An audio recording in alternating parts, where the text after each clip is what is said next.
We're taking a look at Emsisoft Endpoint Protection's advanced settings today. Let's get started by either clicking on Settings here on the main tile window or Settings here on the menu. We're taking a look at each of these: exclusions, notifications, updates, advanced permissions, and remote management settings. Starting with the exclusion settings. There are two types. You can exclude files and folders from scanning, and you can exclude programs from monitoring. Scanning exclusions are used to avoid detections by the on-demand scanner and the file guard. A use case includes specialized business files that sometimes trigger scan heuristics. You can exclude the entire folder containing those files from scanning. To do that, I'm just going to click here on Add Folder. Click OK, and the folder that I wanted to exclude will be added and listed right here. You can click here at Environment Variables to see the list of supported variable extensions.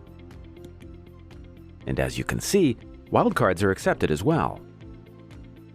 Monitoring exclusion is a completely different story. This can be used to exclude specific programs that behave similarly to malware and sometimes trigger alerts.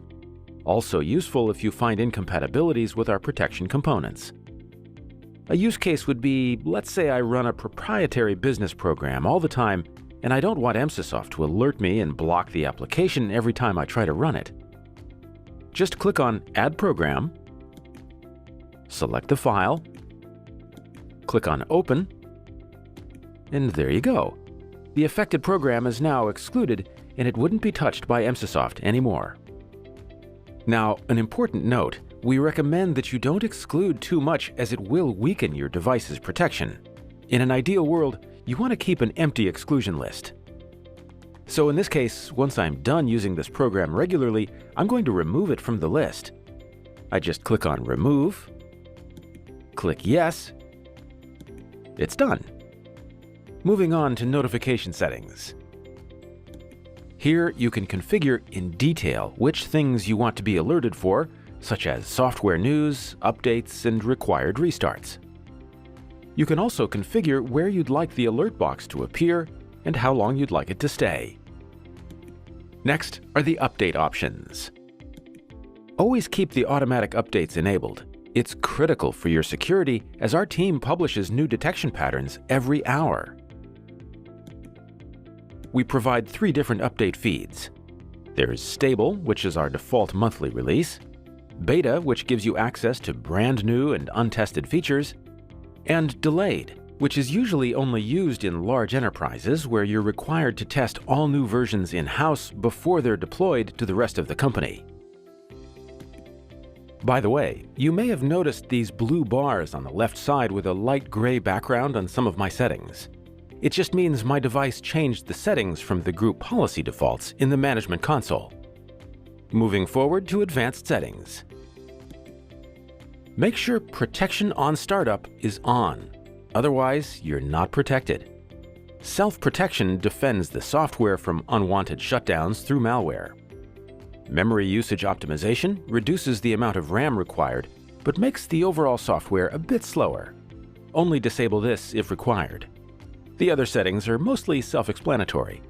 To learn more about each one, just hover over a tooltip to get more information. Now, looking at permissions. By default, only members of the local administrators group can edit protection settings. All other users only have basic access.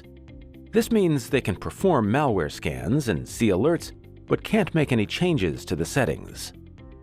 You may want to restrict access to the software settings in some situations, even for other administrators. Define an administrator password to lock the Emsisoft user interface in those instances. We strongly recommend to always set an admin password on unattended and always-on devices like servers.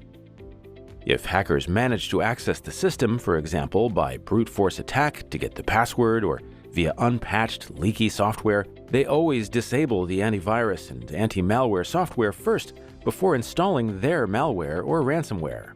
By having password protection against a shutdown, you can easily prevent that attack from happening. Last but not least is remote management. We strongly recommend that you have all your devices remotely managed, no matter how many devices you have in your environment. This helps you streamline protection configuration and enables essential forensic logs if your computer gets damaged by malware. You can access your My Emsisoft account by clicking on this link. And that's all for a look at Emsisoft's advanced settings, and I will see you in the next video.